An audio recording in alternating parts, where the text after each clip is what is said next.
G'day guys, welcome back to Cakes by Chopper.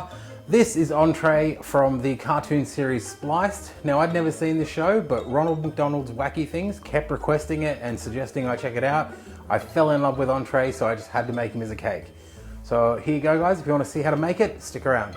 Okay, let's get started with the template. We're going to cut out the main circle. With the second circle, you can keep it whole because these are your directions for the eyebrows, the nose, and the headpiece. And you can just keep the same one, but you just got to remember where it was placed on the template, and that'll help you cut it out so you've got enough cake. These two semicircles give you another third layer without actually having to bake another tray, because we'll just do them in halves and then join them together with the ganache later on. Now you can see we've got our 3 layers ready to go. The 2 bits that join sitting on top. I've got the offcuts off to the side in case we need to come back to them. And now we're going to just loosely taper this down and get Entreé's shape. He's going to have like a rounder belly, a little bit thinner at the back, and rounded on top. So I remember Entreé's shape. I'm going to follow this line and put a cut down the front. Not all the way through, just enough to measure so I can go, yep, that's where the front piece is for when I stack it back together. Take a little bit of ganache, secure that to the board. Place our bottom piece on. I just realized that I put it on upside down. Don't do that. What you're going to do is make sure the tapered bottom goes at the bottom, then make sure you've got it lined up so you remember where the front is, and then fill your cake and stack them. It wasn't too big a deal because I just flipped it. Now we just continue to fill. It's been one of those days, I tell ya. Take your 2 pieces that you've glued together with a bit of ganache, place them on top, making sure no bits are hanging over too far, it all matches up. We can go and give it a full-on crumb coat and then put it in the fridge to set. Once you've got it covered entirely, you want to go around and just clean it up a little bit. It'll still be pretty rough, but you can fix that up once it's cooled down a bit more. You want to make sure that you've got all the way around the edge tapered in, because you don't want to lose those pieces you carved out earlier. Now it's back out of the freezer. We're just going to go over with another crumb coat, smoothing it all over and making it ready for the fondant.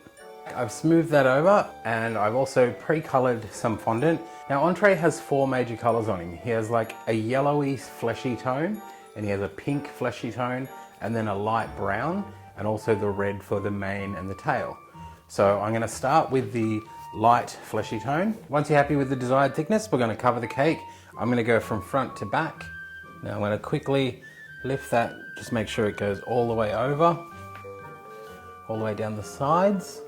Now, why I did the front to back is I want to make sure the front's perfect, because the back's going to have a little bit of detailing, and if your pleating goes a little bit haywire, you've got a little bit of room to play and cover up. And then I'm going to go around the edge, and like I do in all the other cakes, trim off the excess to be really neat at the front. For Entreé's lip, it protrudes off the front of his face quite a bit, so I've rolled out an oval. So once you've rounded that oval off, trim across the top, get a nice straight edge, because this is the final mouth. I'm going to just apply a little bit of edible glue onto the back, and then as I said, it's quite rigid, so you want to keep that straight line up as much as you can. Then we're going to use the edible glue around the bottom, and using this magic brush, make sure there's no little lumps and bumps. And there we have Entreé's mouth. For Entreé's tummy, we're going to roll out some of the pink fondant and then just shape that with our cutting tool. Just going to check on it if it's the right shape we want. Yeah, that looks good to me. We're just going to place that on the front, bring that up around. You can use your brush to smooth that in a little bit, make it sit a little bit more flush. For the teats, you're going to roll a ball and then flatten that out, and we'll just apply them with a ever so slightly piece of edible glue. Now, in the cartoon, they change shape all the time, so I'm not going to do them exact how they are in the cartoon because they're a little bit thinner at the end. So I'm going to do them similar but not the same. And I think I'm just going to do 4 of those. On your template, you have a semicircle with 2 holes in it. I'm going to use a little bit of coral red. I'm just going to roll a ball, get a nice smooth surface of that, flatten it out just a little bit. Then I'll use a cutter that's an appropriate size and just cut that fondant out. As you can see, this cutter is pretty close to the template, so I'm just going to use that.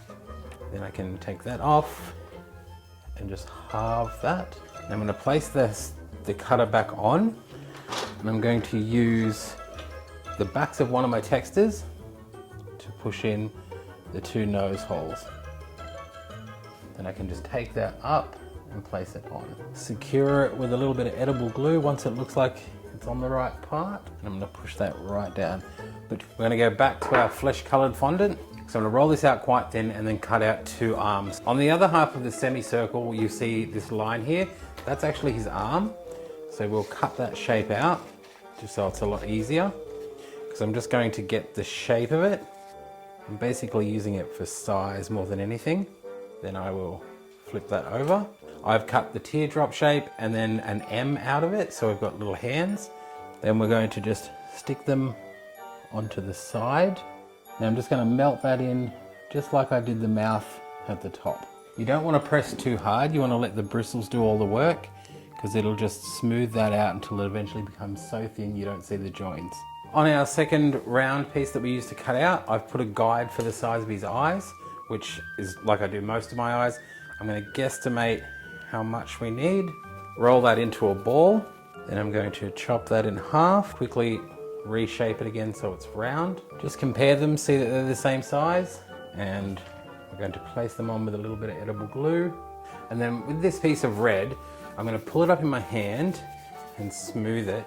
And then try and cut this very awkward shape. And I'm going to do it similar, not the same, just because the dimensions in this are actually impossible unless I let it set overnight. And you all know me well enough that I'm too impatient to do that.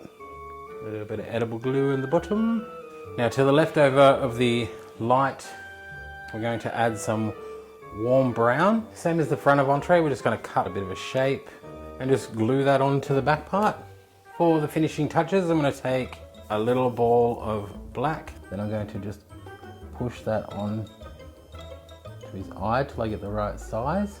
Use the other half, same thing. And you can see on the template here, I gave you 2 rough sizes.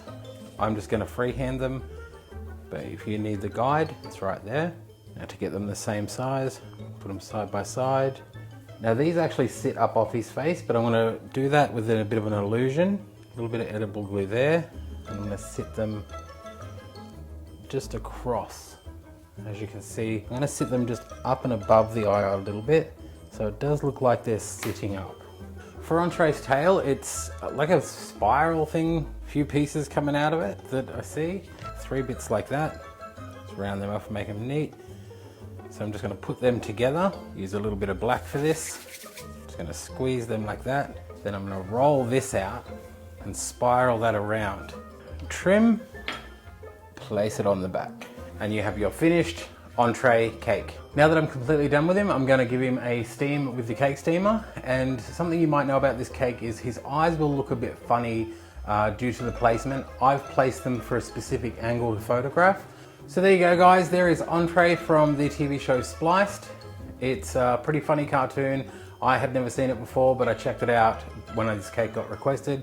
So thank you very much for your request. I hope you guys liked it. If you want to see some more cakes, just check out the end card and also a cool YouTuber that I chose to feature on my channel. Thank you so much for watching. See you next time.